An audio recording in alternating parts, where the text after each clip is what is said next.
اعوذ باللہ من الشیطان الرجیم بسم اللہ الرحمن الرحیم۔ السلام علیکم۔ آج ہم پڑھیں گے سورۃ المجادلہ۔ اللہ کے نام سے جو بے انتہا مہربان اور رحم فرمانے والا ہے۔ اللہ نے سن لی اس عورت کی بات جو اپنے شوہر کے معاملے میں تم سے تکرار کر رہی ہے اور اللہ سے فریاد کیے جاتی ہے۔ اللہ تم دونوں کی گفتگو سن رہا ہے، وہ سب کچھ سننے اور دیکھنے والا ہے۔ تم میں سے جو لوگ اپنی بیویوں سے زہار کرتے ہیں، ان کی بیویاں ان کی مائیں نہیں ہیں، ان کی مائیں تو وہی ہیں جنہوں نے ان کو جنا ہے۔ یہ لوگ ایک سخت ناپسندیدہ اور جھوٹی بات کہتے ہیں، اور حقیقت یہ ہے کہ اللہ بڑا معاف کرنے والا اور درگزر فرمانے والا ہے۔ جو لوگ اپنی بیویوں سے زہار کرے پھر اپنی اس بات سے رجوع کرے جو انہوں نے کہی تھی، تو قبل اس کے کہ دونوں ایک دوسرے کو ہاتھ لگائے ایک غلام آزاد کرنا ہوگا۔ اس سے تم کو نصیحت کی جاتی ہے، اور جو کچھ تم کرتے ہو اللہ اس سے باخبر ہے۔ اور جو شخص غلام نہ پائے وہ 2 مہینے کے پے در پہ روزے رکھے قبل اس کے کہ دونوں ایک دوسرے کو ہاتھ لگائیں، اور جو اس پر بھی قادر نہ ہو وہ 60 مسکینوں کو کھانا کھلائیں۔ یہ حکم اس لیے دیا جا رہا ہے کہ تم اللہ اور اس کے رسول پر ایمان لاؤ۔ یہ اللہ کی مقرر کی ہوئی حدیں ہیں اور کافروں کے لیے دردناک سزا ہے۔ جو لوگ اللہ اور اس کے رسول کی مخالفت کرتے ہیں وہ اسی طرح ذلیل اور خوار کر دیے جائیں گے جس طرح ان سے پہلے کے لوگ ذلیل اور خوار کیے جا چکے ہیں۔ ہم نے صاف صاف آیات نازل کر دی ہیں اور کافروں کے لیے ذلت کا عذاب ہے۔ اس دن یہ ذلت کا عذاب ہونا ہے جب اللہ ان سب کو پھر سے زندہ کر کے اٹھائے گا اور انہیں بتا دے گا کہ وہ کیا کچھ کر کے آئے ہیں۔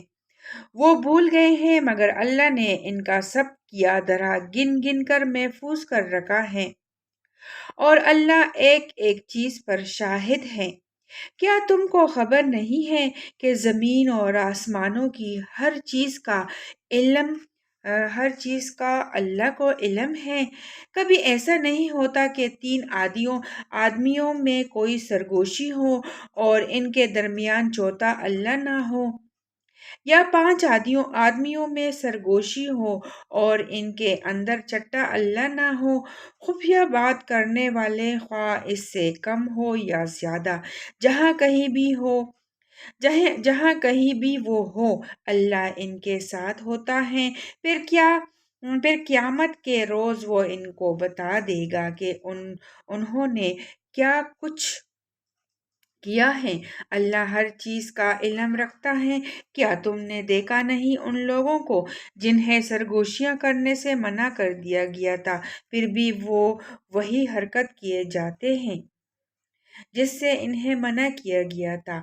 یہ لوگ چھپ چھپ کر آپس میں گناہ اور زیادتی اور رسول صلی اللہ علیہ وسلم کی نافرمانی کی باتیں کرتے ہیں، اور جب تمہارے پاس آتے ہیں تو تمہیں اس طریقے سے سلام کرتے ہیں جس طرح اللہ نے تم پر سلام نہیں کیا ہے، اور اپنے دلوں میں کہتے ہیں کہ ہماری ان باتوں پر اللہ ہمیں عذاب کیوں نہیں دیتا۔ ان کے لیے جہنم ہی کافی ہے، اسی کا وہ ایندھن بنیں گے، بڑا ہی برا انجام ہے ان کا۔ اے لوگو جو ایمان لائے ہو، جب تم آپس میں پوشیدہ بات کرو تو گناہ اور زیادتی اور رسول صلی اللہ علیہ وسلم کی نافرمانی کی باتیں نہیں بلکہ نیکی اور تقوی کی باتیں کرو، اور اس خدا سے ڈرتے رہو جس کے حضور تمہیں حشر میں پیش ہونا ہے۔ کانا پوسی تو ایک شیطانی کام ہے، اور وہ اس لیے کی جاتی ہے کہ ایمان لانے والے لوگ اس سے رنجیدہ ہوں، حالانکہ بے اذن خدا وہ انہیں کچھ بھی نقصان نہیں پہنچا سکتی۔ اور مومنوں کو اللہ ہی پر بھروسہ رکھنا چاہیے۔ اے لوگو جو ایمان لائے ہو، جب تم سے کہا جائے کہ اپنی مجلسوں میں کشیدگی پیدا کرو تو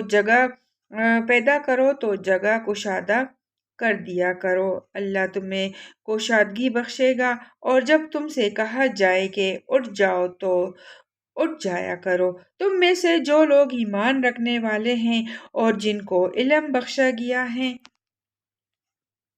اللہ ان کو بلند درجے عطا فرمائے گا، اور جو کچھ تم کرتے ہو اللہ کو اس کی خبر ہے۔ اے لوگو جو ایمان لائے ہو، جب تم رسول صلی اللہ علیہ وآلہ وسلم سے تخلیہ میں بات کرو تو بات کرنے سے پہلے کچھ صدقہ دو، یہ تمہارے لیے بہتر اور پاکیزہ تر ہے۔ البتہ اگر تم صدقہ دینے کے لیے کچھ نہ پاؤ تو اللہ غفور اور رحیم ہے۔ کیا تم ڈر گئے اس بات سے کہ تخلیہ میں گفتگو کرنے سے پہلے تمہیں صدقات دینے ہوں گے؟ اچھا، اگر تم ایسا نہ کرو اور اللہ نے تم کو اس سے معاف کر دیا تو نماز قائم کرتے رہو، زکوٰۃ دیتے رہو، اور اللہ اور اس کے رسول صلی اللہ علیہ وآلہ وسلم کی اطاعت کرتے رہو۔ تم جو کچھ کرتے ہو اللہ اس سے باخبر ہے۔ کیا تم نے دیکھا ان لوگوں کو جنہوں نے دوست بنایا ہے ایک ایسے گروہ کو جو اللہ کا مغضوب ہیں؟ وہ نہ تمہارے ہیں نہ ان کے، اور وہ جان بوجھ کر جھوٹی بات پر قسمیں کھاتے ہیں۔ اللہ نے ان کے لیے سخت عذاب مہیا کر رکھا ہے، بڑے ہی برے کرتوت ہیں جو وہ کر رہے ہیں۔ انہوں نے اپنی قسموں کو ڈھال بنا رکھا ہے جس کی آڑ میں وہ اللہ کی راہ سے لوگوں کو روکتے ہیں، اس پر ان کے لیے ذلت کا عذاب ہے۔ اللہ سے بچانے کے لیے نہ ان کے مال کچھ کام آئیں گے نہ ان کی اولاد، وہ دوزخ کے یار ہیں، اسی میں وہ ہمیشہ رہیں گے۔ جس روز اللہ ان سب کو اٹھائے گا وہ اس کے سامنے بھی اسی طرح قسمیں کھائیں گے جس طرح تمہارے سامنے کھاتے ہیں، اور اپنے نزدیک یہ سمجھیں گے کہ اس نے ان کا کچھ کام اور اپنے نزدیک یہ سمجھیں گے کہ اس سے ان کا کچھ کام بن جائے گا۔ خوب جان لو وہ پرلے درجے کے جھوٹے ہیں، شیطان ان پر مسلط ہو چکا ہے، اور اس نے خدا کی یاد ان کے دل سے بھلا دی ہے۔ وہ شیطان کی پارٹی کے لوگ ہیں، خبردار رہو، شیطان کی پارٹی والے ہی خسارے میں رہنے والے ہیں۔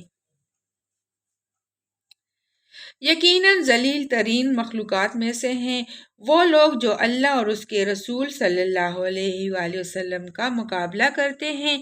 اللہ نے لکھ دیا ہے کہ میں اور میرے رسول صلی اللہ علیہ وآلہ وسلم ہی غالب ہو کر رہیں گے۔ فی الواقع اللہ زبردست اور زور آور ہیں۔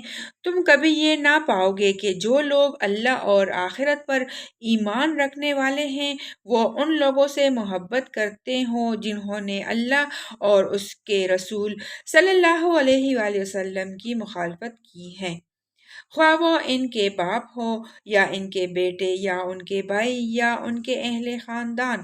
یہ وہ لوگ ہیں جن کے دلوں میں اللہ نے ایمان ثبت کر دیا ہے اور اپنی طرف سے ایک روح عطا کر کے ان کو قوت بخشی ہے۔ وہ ان کو ایسی جنتوں میں داخل کرے گا جن کے نیچے نہریں بہتی ہوں گی، ان میں وہ ہمیشہ رہیں گے۔ اللہ ان سے راضی ہوا اور وہ اللہ سے راضی ہوئے، وہ اللہ کی پارٹی کے لوگ ہیں۔ خبردار رہو، اللہ کی پارٹی والے ہی فلاح پانے والے ہیں۔ صدق اللہ العظیم۔ اللہ تعالی ہم سب کو قرآن پاک پر عمل کرنے کی توفیق عطا فرمائے، اور اللہ تعالی ہم سب کو اپنے حفظ و امان میں رکھے، آمین ثم آمین یا رب العالمین۔ ہمارے چینل کو لازمی سبسکرائب کریں، لائک کریں، شیئر کریں۔ اللہ حافظ۔